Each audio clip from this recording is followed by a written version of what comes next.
Bapak Ibu hadirin hadirat yang dirahmati Allah Subhanahu wa taala, adapun tausiah singkat saya pada yang kedua kali ini adalah gunakan 5 perkara sebelum datang 5 perkara, karena azan itu adalah pasti sebelum kita menyesal. Di dalam sebuah hadis disebutkan begini, "Irtanim khamsan qabla khamsin." Gunakan 5 perkara. Ambil kesempatan 5 perkara itu. Khamsan qabla khamsin. Sebelum datang 5 perkara. Apa itu? Sebelum kita menyesal. Menyesal terakhir tiada guna. Maka oleh karena itu, ini hadis Nabi, ya kan? Yang pertama, ya kan?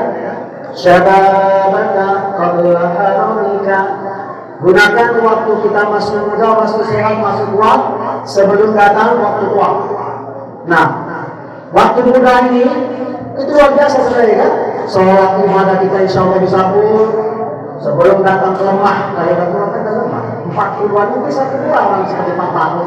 Kalau baru nanti mencapai 70, kan? Tapi satu kata saya bilang masih 1-2. Itu kalau di munajat ada namanya Pak Rebo, Pak 85, aktif sekali, ya? Masih kuat, 1-2. Sementara umur kita mengikut umur Nabi 65 sudah dipanggil Allah Subhanahu wa taala. Lebih adalah beras. Ya kan? Jadi kita menunggu ini maksudnya Pak. Betul-betullah kita manfaatkan. Bapak Ibu hadirin hadirat, ada sebuah kisah. Sahabat Rasulullah yang bernama Abdullah bin Ummi Maktum, seorang yang tua renta dan buta. Udah tua, renta, buta. Tapi rumahnya itu jauh. Jauhnya itu mungkin kategori masih bisa terdengar azan. Kalau dari musola ini rumah saya masih terdengar azan. Setelah di atas ya, kalau dari bawah tak dengar.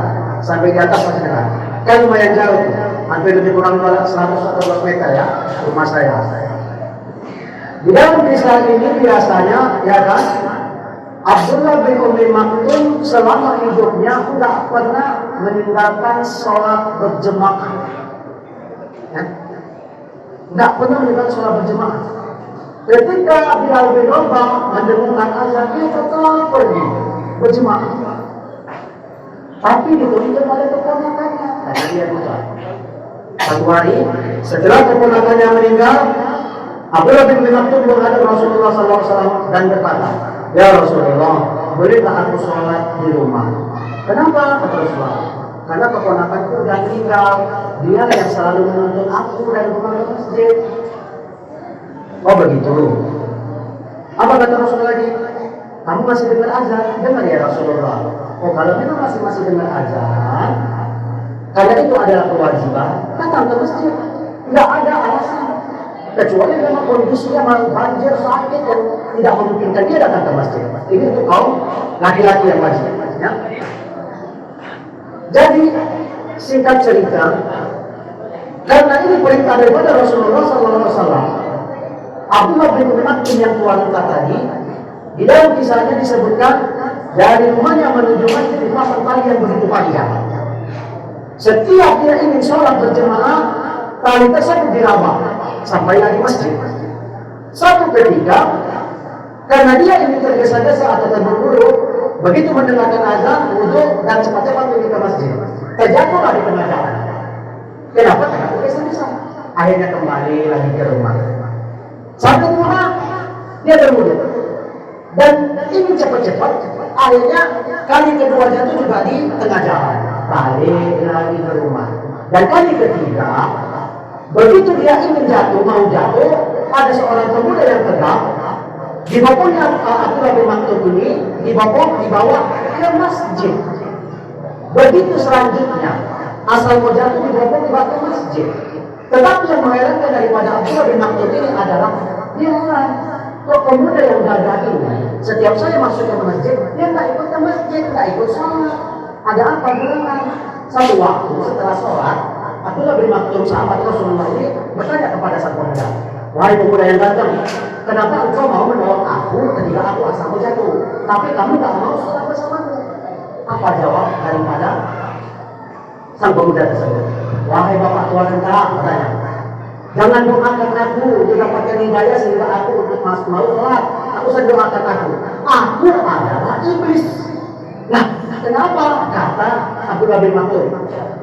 Karena ketika engkau jatuh di jatuh yang pertama, aku mendengar malaikat berdoa. Apa doa malaikat? Agar mengampuni daripada dosa-dosa Abdullah bin Mas'ud. Begitu dia jatuh yang kedua, iblis mendengar doa daripada malaikat. Malaikat mendoakan agar keluar Abdullah bin Mas'ud semua dosanya diampuni.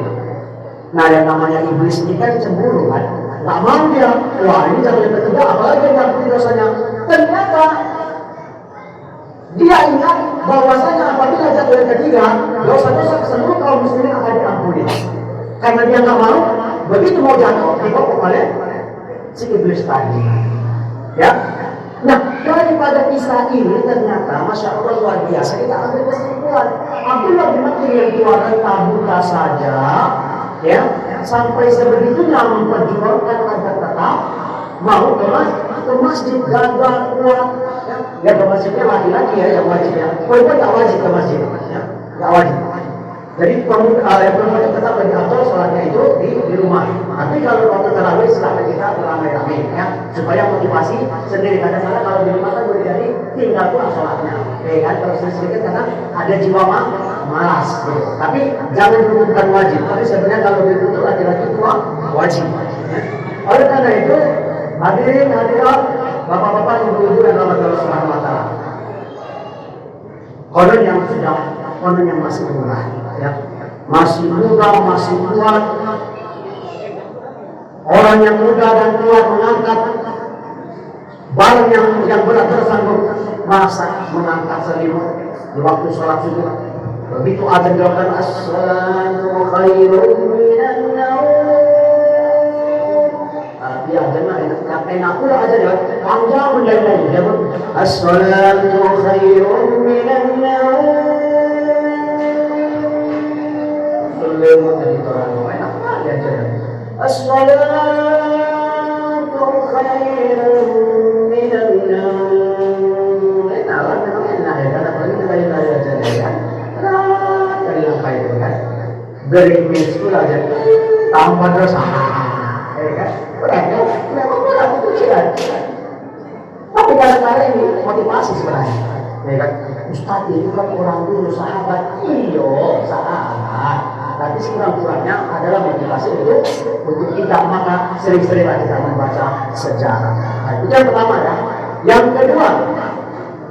Yang kedua adalah wasihatkan kau biasa komika, sehat sebelum sakit. Kalau udah sakit bapak ibu, aduh jangankan sakit yang berat bu ya, demam aja menggigil, udah berat kita sholat ya.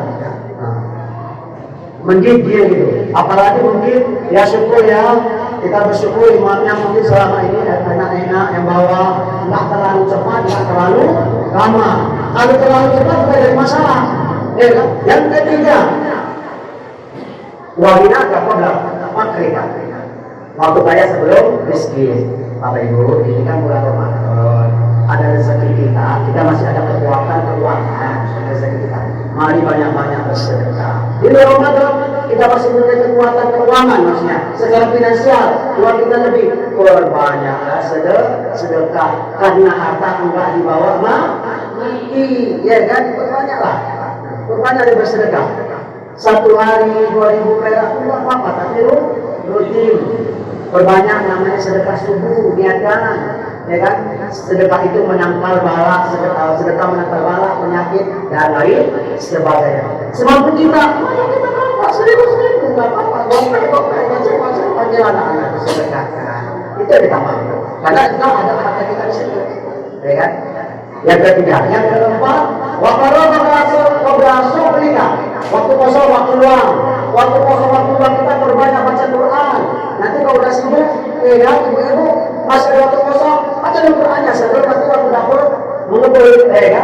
Sebelum waktu dapur mengebul, baca Quran. Waktu dapur mengebul artinya waktu sibuk.